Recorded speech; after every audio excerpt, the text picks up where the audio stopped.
Hello दोस्तों। तो कैसे हैं आप लोग? उम्मीद है बेहतर होंगे। तो पिछले लेक्चर में हम लोगों ने कहा था कि हम लोग जनरल स्टडी पे फोकस करेंगे। तो उसी सीरीज में हम लोग आगे आज साइंस को लेकर आगे बढ़ेंगे। और साइंस में हम लोग सबसे पहले बायो को देखेंगे। उसका बायो देखने के पीछे दो रीज़न है। एक तो चूँकि आजकल आप देख पा रहे हैं कि एग्ज़ाम में क्या है कि जनरल स्टडी में साइंस का वेटेज बढ़ा है, और दूसरा क्या है कि साइंस में आजकल बायो से ज़्यादा क्वेश्चन आ रहे हैं। और तो एक तो इस ख्याल से भी ज़रूरी है, और दूसरा इसलिए भी ज़रूरी है ताकि आप खुद से रिलेट कर सकें, चूँकि हमारे बॉडी का पार्ट है। तो आज हम लोग साइंस में देखेंगे, पहले बायो को देखेंगे, उसके बाद फिर हम लोग फिजिक्स केमिस्ट्री देख लेंगे। तो चलिए यहाँ से शुरू करते हैं। तो यहाँ पर ज़रा हम लोग थोड़ा सा एक बार फोकस कर लें। तो आप देख पा रहे हो कि बायो को जनरली पढ़ने के लिए और समझने के लिए दो पार्ट में बांटा गया। एक तो बॉटनी, जिसको कि हम लोग हिंदी में वनस्पति विज्ञान कहते हैं, और दूसरा जूलॉजी। तो बॉटनी में हम लोग को प्लांट के बारे में पढ़ना होता है, और जूलॉजी में स्पेशली एनिमल के बारे में। तो हम लोग थोड़ा सा क्या है कि हम लोग खुद एनिमल हैं, तो पता है ही कि आदमी से बड़ा एनिमल तो कोई है नहीं। तो हम लोग शुरुआत एनिमल से करेंगे और उसके बाद फिर प्लांट के बारे में भी पढ़ेंगे। तो हम लोग एनिमल में अभी पहले ह्यूमन फिजियोलॉजी देखेंगे। ह्यूमन फिजियोलॉजी में क्या है कि ह्यूमन फिजियोलॉजी में जनरली आप अगर एनसीईआरटी देखेंगे तो उसमें जनरली 6 सेक्शन में बांटा हुआ है। तो डाइजेशन है, रेस्पिरेशन है, उसके बाद क्या है, सर्कुलेशन है, फिर एक्सक्रेशन है, फिर नर्वस सिस्टम है, फिर एंडोक्राइन सिस्टम है। तो वो सब हम लोग आगे देख लेंगे। तो हम लोग शुरुआत करेंगे कहाँ से? डाइजेशन से।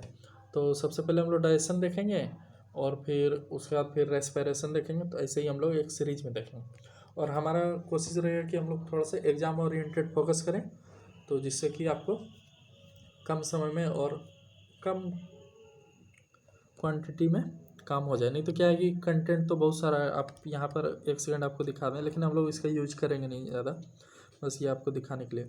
यहाँ पर आप देख पा रहे हो कि हम जो भी पढ़ाएंगे उसका पूरा यहाँ पर बना हुआ है, कंटेंट क्या है नहीं है, तो वो आपको हम दे देंगे। बाकी आप कोशिश कीजिएगा इसका यूज नहीं करने का, नहीं तो फिर पढ़ाने का कोई फ़ायदा होगा नहीं।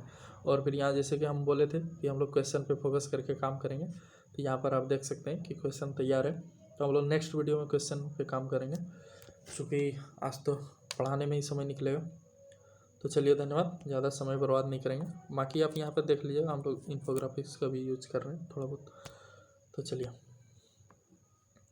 तो हम लोग ज़रा ह्यूमन डाइजेशन से शुरू करेंगे। तो एक बार डाइजेशन हम लोग शुरू कर लेते हैं। तो डाइजेस्टिव सिस्टम में है क्या क्या, हम लोग एक ज़रा सा ओवरव्यू देख लें। डाइजेस्टिव सिस्टम, तो देखिए डाइजेस्टिव सिस्टम में क्या है कि हम लोग के खाना खाने से लेकर पूरा खाना का डाइजेशन तक का पूरा प्रोसेस डाइजेस्टिव सिस्टम के अंदर आएगा। तो खाना सबसे पहले ज़रूरी होता है कि खाना ज़रूरी है क्यों हमारी बॉडी के लिए? तो खाना इसलिए ज़रूरी है क्योंकि हम लोग देखें कि जितना भी मशीन है सबको फ्यूल चाहिए होता है। तो अब फ्यूल क्यों चाहिए होता है? क्योंकि एनर्जी चाहिए। एनर्जी क्यों चाहिए होता है? चूँकि हमें उस एनर्जी, देखिए एक तो हम लोग पढ़ें कि एनर्जी कभी भी लॉस होता है नहीं। तो हम लोग देखेंगे कि हम लोगों को न्यूट्रिशन क्यों ज़रूरी है। अब देखते हैं कि हम लोग दौड़ते हैं, खाते हैं, या फिर जिस तरह अभी हम बैठकर आपसे ही बात कर रहे हैं, तो ये जो बात कर रहे हैं इसमें एनर्जी चाहिए होगा। तो एनर्जी हमको मिलेगा कैसे? तो उसके लिए कुछ खाना होगा। तो खाना यानी कि फ्यूल। आप देखते हैं कि गाड़ी चलती है, उसके लिए क्या ज़रूरी होता है? ईंधन ज़रूरी होता है। तो उसी प्रकार शरीर चले उसके लिए भी फ्यूल चाहिए। अब फ्यूल मिलेगा तो फ्यूल को क्या है कि आप देखते हो कि फ्यूल से क्या होता है कि टरबाइन घूमेगा, स्टीम बनेगा, तो वहाँ फिर मशीन चलता है, फिर हम लोग उसको इलेक्ट्रिसिटी जनरेट करवा लें, या फिर कुछ और मशीन के में काम में मदद ले लें। तो उसी प्रकार क्या है, हमारा बॉडी पूरा एक मशीन है। तो उसी मशीन में से एक मशीन है डाइजेस्टिव सिस्टम, यानी कि पाचन तंत्र। तो हम लोग पाचन तंत्र में देखेंगे सबसे पहले कि हम लोग खाते क्या हैं और किस प्रकार से खाते हैं। उसके बाद हम लोग वहाँ से लेकर पूरा डाइजेशन का प्रक्रिया को देखेंगे। तो आइए सबसे पहले हम लोग थोड़ा सा कुछ हम पीपीटी का हेल्प लेंगे, क्योंकि क्या है कि कम समय में आपको समझाना है, इसलिए बस। तो आइए ज़रा देखें।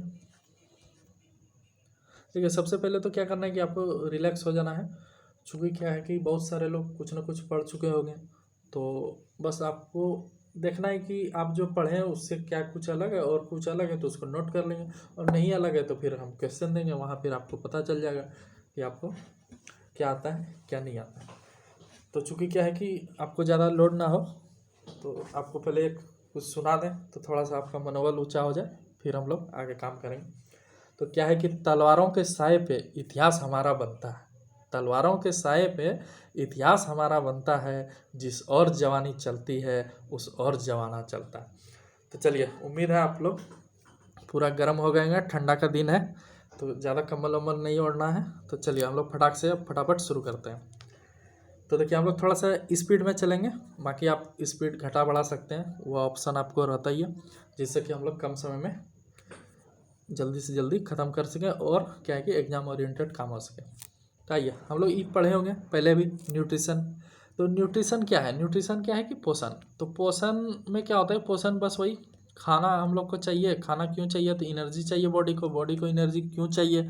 तो हम लोग दौड़ते हैं, आपसे बात कर रहे हैं, फिर डांस कर रहे हैं, तो सब में क्या होता है कि एनर्जी चाहिए होता है, क्योंकि एनर्जी का ट्रांसफॉर्मेशन होता है। आप देखेंगे, आप दौड़ेंगे तो आपका क्या होता है? ब्लड सर्कुलेशन स्पीड होता है। अब ब्लड सर्कुलेशन स्पीड हुआ, उसको भी एनर्जी चाहिए। आप देखेंगे कि आप दौड़ रहे हैं तो स्वेटिंग यानी कि पूरा पसीना जल्दी जल्दी निकल रहा है बॉडी का, तो ये सब में क्या होता है? एनर्जी रिलीज होता है। तो एनर्जी रिलीज हो, इसके लिए क्या है? पहले एनर्जी चाहिए। तो एनर्जी मिलेगा कहाँ से? न्यूट्रिशन से। तो आइए जरा देखते हैं। तो न्यूट्रिशन क्या है कि दो तरह से होता है, दो तरह से यानी कि हम किस तरह से प्राप्त करते हैं। तो आप देखते होंगे कि प्लांट क्या करते हैं? प्लांट अपना खुद बनाते हैं खाना। वो कहते हैं भैया हमको किसी का ज़रूरत नहीं है तो हम तो खुद बनाएंगे। तो प्लांट हो गए उस हिसाब से ऑटोट्रॉपिक। और फिर क्या हो गया? हम लोग निकम्मे आदमी, तो हम लोग कहते हैं कि हम लोगों से खुद तो होगा नहीं, तो हम लोग क्या करते हैं? प्लांट जो अपने लिए तैयार करता है तो हम लोग क्या करते हैं? प्लांट से ही ले लेते हैं। तो हम लोग हैं हेट्रो क्यों? क्योंकि हम लोग दूसरे पे डिपेंडेंट हैं। तो इसमें कौन कौन आ गए? एक तो हम लोग सब एनिमल, जिसमें से सबसे बड़ा एनिमल हम खुद हैं, यानी कि हम लोग पूरा। और फिर दूसरा हो गया आपका जीवाणु, बैक्टीरिया, और उसके बाद कवक।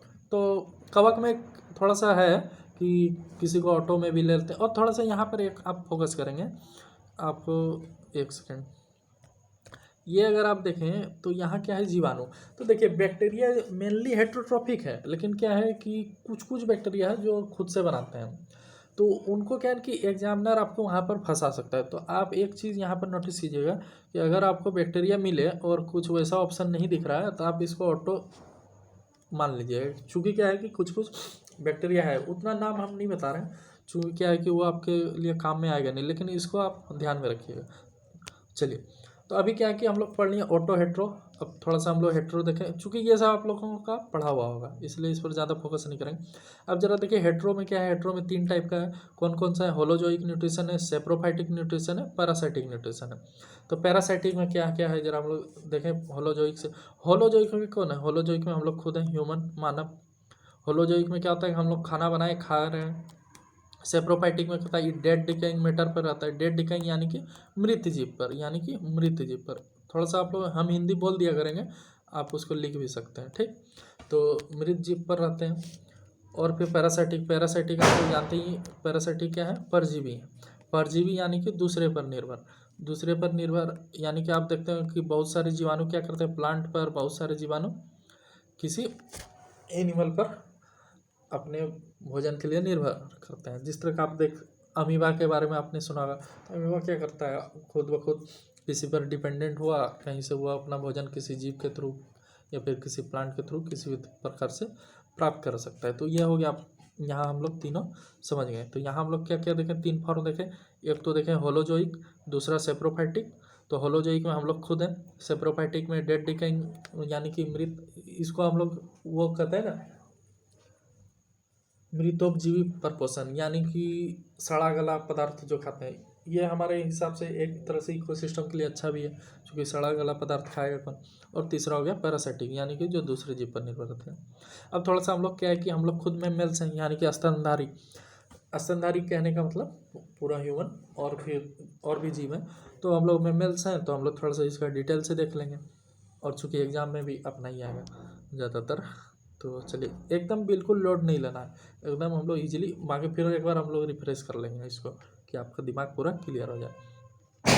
चलिए एकदम इसको थोड़ा से एक्टिव दिमाग होकर देखिएगा, एकदम बिल्कुल भी लोड नहीं लेना है। जहाँ फास्ट लगेगा आप कमेंट कर दीजिएगा सब थोड़ा सा फास्ट, या फिर आजकल तो वहाँ फंक्शन है ही, उसको आप स्पीड स्लो कर सकते हैं। तो चलिए, अभी क्या है कि मैमल्स, तो स्तनधारी में क्या होता है, 3 प्रकार का आप लोगों ने पढ़ा होगा।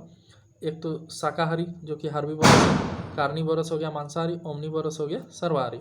तो शाकाहारी में कौन हो गया, जो साग सब्जी खाते हैं, यानी कि पेड़ पौधा से जो भी चीज़ निकलता है उसको खाते हैं।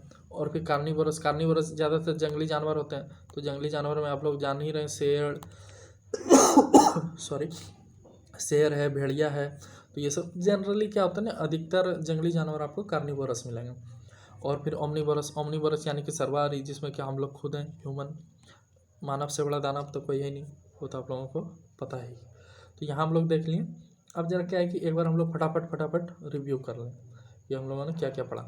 तो हम लोगों ने पढ़ा कि न्यूट्रिशन किस लिए ज़रूरी है, क्योंकि हमारे शरीर को एनर्जी चाहिए।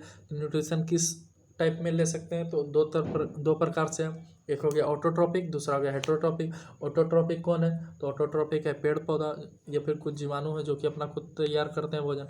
दूसरा हो गया हेटरोट्रॉपिक, हेटरोट्रॉपिक में हम लोग हैं, यानी कि सभी जानवर, फिर जीवाणु हैं, फिर कवक भी हैं, तो ये सब हेटरोट्रॉपिक हो गए। और फिर अब हेटरोट्रॉपिक को हम लोग देख लिए।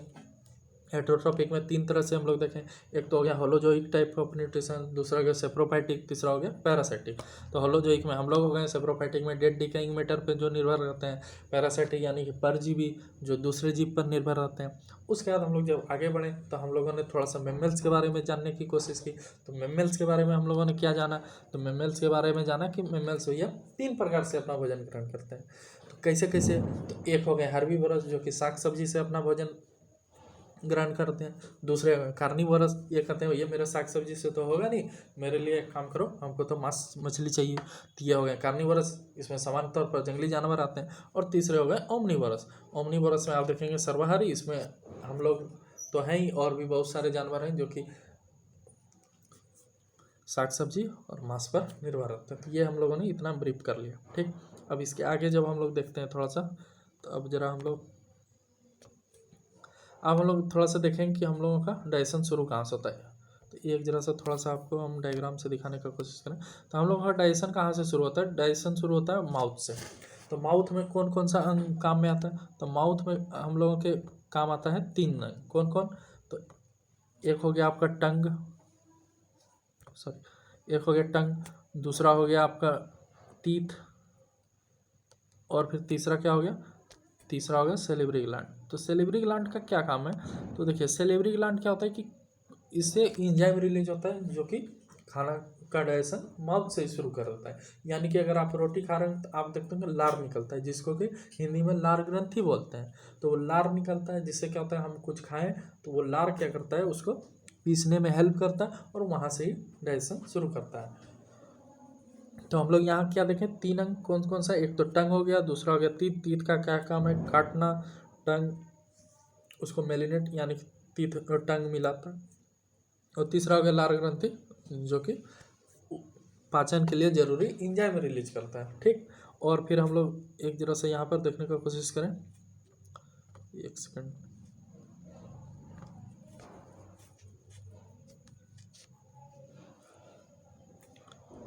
आप यहाँ पर देखिए, एक सेकंड। खाना हम लोगों ने यहाँ खाया, यहाँ से होते होते ओएसोफेगस में जाते जाते क्या होगा, यहाँ स्टोमक में आप देखते हो यहाँ 3 से 4 घंटा खाना रहा। उसके बाद यहाँ से खाना आके यहाँ आ गया स्मॉल इंटेस्टाइन में। स्मॉल इंटेस्टाइन में जब यहाँ पर क्या आप देखेंगे, अभी आपको हम आगे बताएंगे सबसे ज़्यादा एब्जॉर्प्शन कहाँ होता है, स्मॉल इंटेस्टाइन में। अब जब यहाँ से निकले तो यहाँ से कहाँ चले गया, लार्ज इंटेस्टाइन में। लार्ज इंटेस्टाइन से होते हुए यहाँ से एनस के थ्रू बाहर निकल जाता है। तो ये तो हमारा पूरा प्रोसेस है डाइजेशन का। अब चलिए हम लोग थोड़ा सा माउथ से शुरू करते हैं।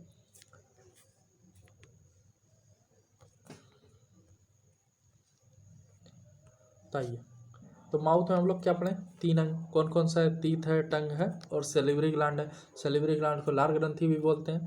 तो तीत का क्या काम होता है, काटना। फिर टंग क्या करता है, एक प्लेटफॉर्म होता है जहाँ पे हम लोग मेलिनेट करते हैं। और सबसे ज़्यादा अपना फायदे का काम क्या, टंग से ही तो स्वाद चखते हैं। आप देखते हैं कि लड़कियाँ गोलगप्पे का ज़्यादा शौकीन होती है, तो कैसे, स्वाद से। अगर स्वाद नहीं पता चले तो फिर आप तीता खाइए मीठा खाइए, क्या फ़र्क पड़ता है। तो खट्टा खाने के लिए कैसे पता चलेगा खट्टा? तो टंग से पता चलेगा। तो टंग में क्या रहता है? तो टंग में रहता है टेस्ट वर्ड। क्या रहता है? Test word. ठीक, तो यहाँ हो गया। हम लोग टंग से ज़्यादा कुछ है नहीं, इसलिए टंग पे ज़्यादा फोकस नहीं करेंगे, हम लोग तीत पे ज़्यादा फोकस करेंगे। तो एक सेकेंड, उसके बाद चलिए तीत हम लोग देखें। तो तीत क्या होता है? दो तरह का हो गया। कौन कौन सा हुआ? एक तो हो गया होमोडोंट, दूसरा हो गया हेट्रोडोंट। तो होमोडोंट में क्या होता है? होमोडोंट में एक ही प्रकार का दांत रहता है। ठीक, और फिर हेट्रोडोंट में क्या होगा? हेट्रोडोंट में अलग अलग प्रकार के दांत होते हैं। तो होमोडोंट आप देखें कि जिस तरह सांप को देखिए, कछुआ को देखिए, या फिर कोई भी सरीसृप, आप रेप्टाइल्स और एम्फीबियंस, एम्फीबियंस कहने का मतलब यानी कि जो पानी में रहते हैं, जिस तरह की फ्रॉग हो गया, तो ये सब एम्फीबियंस में आते हैं। तो इन सब में क्या होता है कि एक ही तरह का दांत रहता है पूरा। और क्या है? दूसरा है हेट्रोडोंट। हेट्रोडोंट में क्या होता है?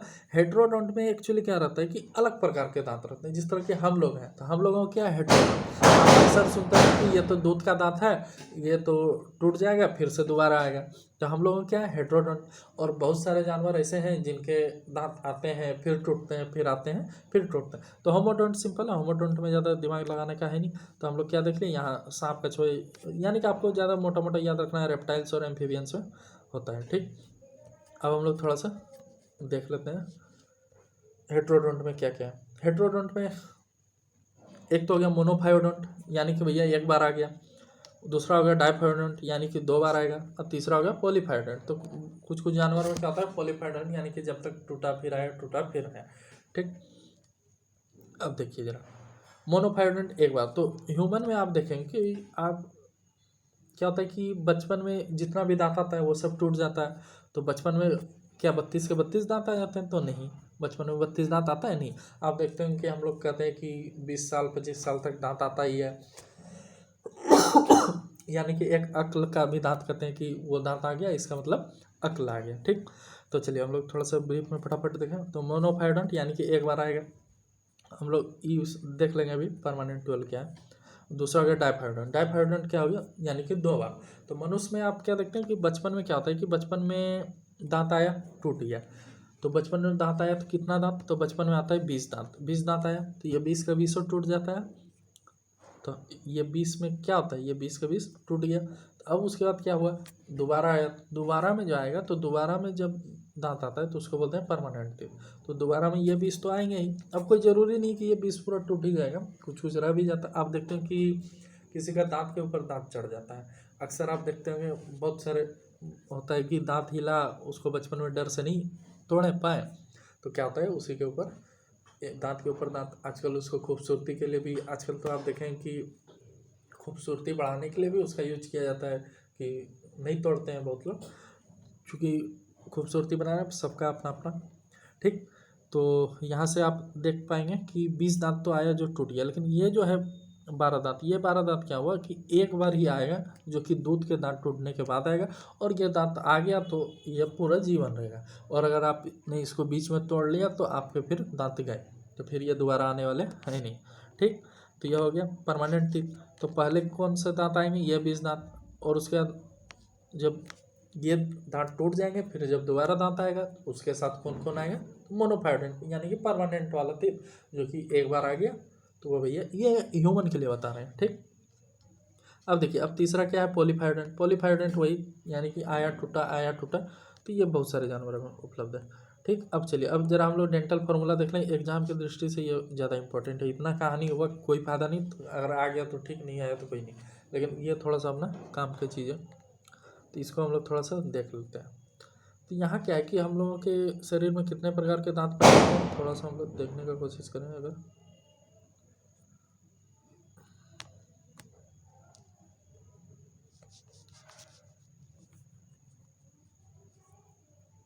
तो देखिए दांत कितने प्रकार के हैं हमारे शरीर में? 4 प्रकार के।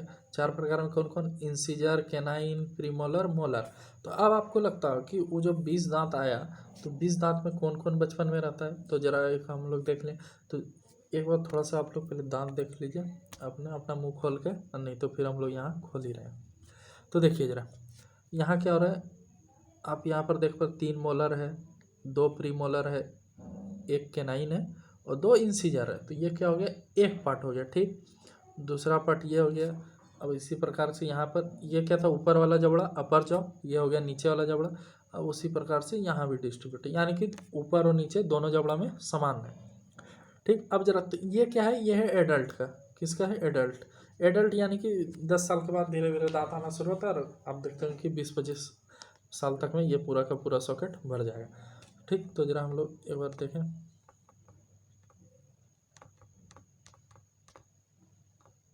तो बच्चों में क्या होता है कि बच्चों में आप देखेंगे कि बच्चों में यहाँ पर 2 ही मोलर रहता है। एक सेकेंड,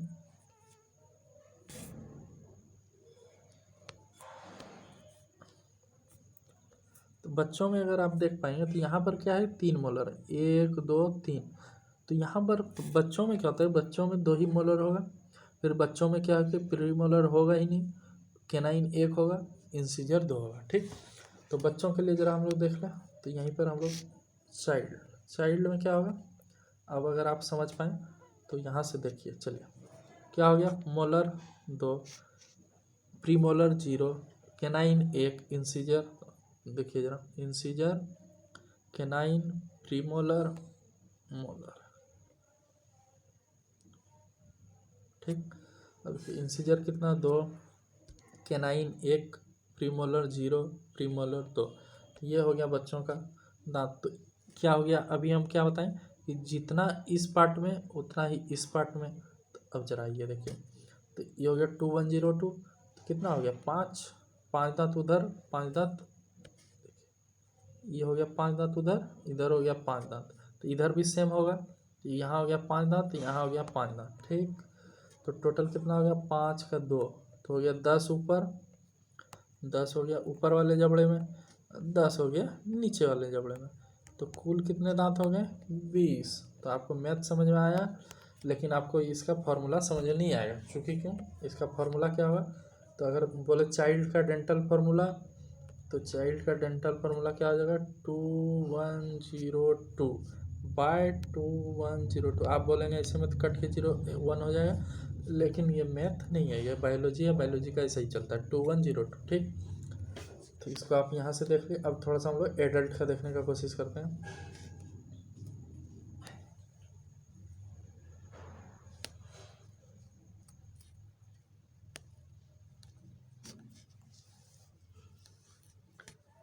तो एडल्ट में क्या है कि एडल्ट में यहीं पर 2 दांत एक्स्ट्रा हो जाएगा। अब जरा देखें कौन कौन। तो एडल्ट में क्या है, 3 हो गया मोलर, 2 हो गया प्री मोलर, 1 हो गया कैनाइन, 2 हो गया इंसीजर। तो यहाँ पर गिनिए, आप काउंट कीजिए, 2 1 3 2 5 कितना हो गया, 8 दांत। 8 दांत हो गया इधर सॉकेट में, 8 दांत इधर के सॉकेट में, 8 इधर 8 इधर। तो ये क्या हो गया, कुल 32 हुआ, 8 16 16 24 24 32। ठीक, अब जरा हम लोग एडल्ट का फॉर्मूला देख लें। तो एडल्ट में क्या हो गया, इंसीजर, कैनाइन, प्रीमोलर, मोलर। तो इंसीजर कितना है, इंसीजर उतना ही, कैनाइन कितना, ये भी उतना ही। प्रीमोलर क्या हुआ, 2 बढ़ गया। अब यहाँ पर देख लीजिए, प्रीमोलर 2 बढ़ा। ठीक, अब जरा यहाँ पर मोलर देखिए, तो मोलर क्या था, मोलर बचपन में बच्चे में 2 था, ये चौवाठी जिसको कहते हैं, यहाँ पर कितना आ गया, 3। तो क्या हो गया, तो फिर इसका फॉर्मूला तैयार कीजिए, 2 1 2 3 ऊपर, 2 1 2 3 नीचे। तो जरा देखें,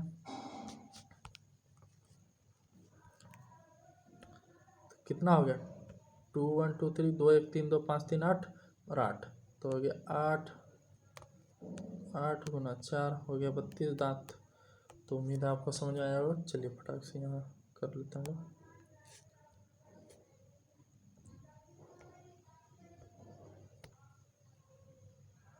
सॉरी, चलिए तो यहाँ आप ज़रा बोलेंगे, ज़रा सा लिख लें इसको, चाइल्ड। ठीक, 2 कैनाइन, इंसीजर, अरे यार,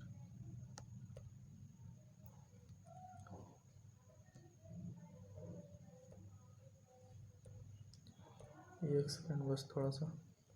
चाइल्ड, चाइल्ड में कितना, 2 कैनाइन, 1 प्रीमोलर था क्या, नहीं था, मोलर मोलर 2।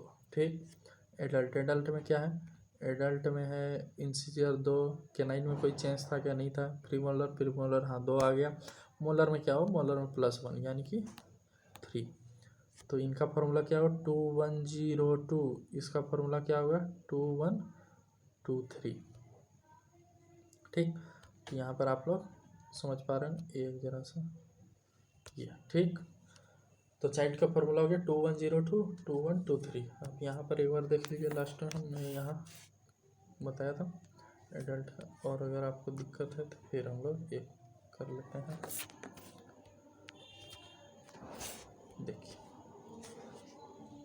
चाइल्ड, इसको याद रखिएगा, ये इम्पोर्टेंट है इसलिए इस पर इतना जोर भी दे रहे हैं। 2102 2102 एडल्ट, एडल्ट का क्या हो गया 2123 2123 ठीक। तो इसको आप याद रखिएगा, बाकी भूलिए। चलिए ठीक, बाकी नेक्स्ट क्लास में हम लोग यहाँ पर आपको दिखाई दिए कि क्वेश्चन भी होगा, यहाँ पर आप देख सकते हो कि क्वेश्चन भी है, और फिर यहाँ पर बाकी आपको नोट्स, ऐसे तो इसका कोई ज़रूरत है नहीं, ऐसे हम तैयार कर दिए, अगर आप बोलेंगे तो हम दे देंगे, लेकिन उम्मीद कीजिएगा इसका यूज नहीं करने का, क्योंकि फिर वो ज़्यादा हेक्टिक होगा। ठीक, तो चलिए धन्यवाद आप लोगों का इतना टाइम देने के लिए। तो मिलते हैं नेक्स्ट वीडियो में, बाकी आप रिकमेंड करेंगे कैसा लगा आपको हमारा लेक्चर।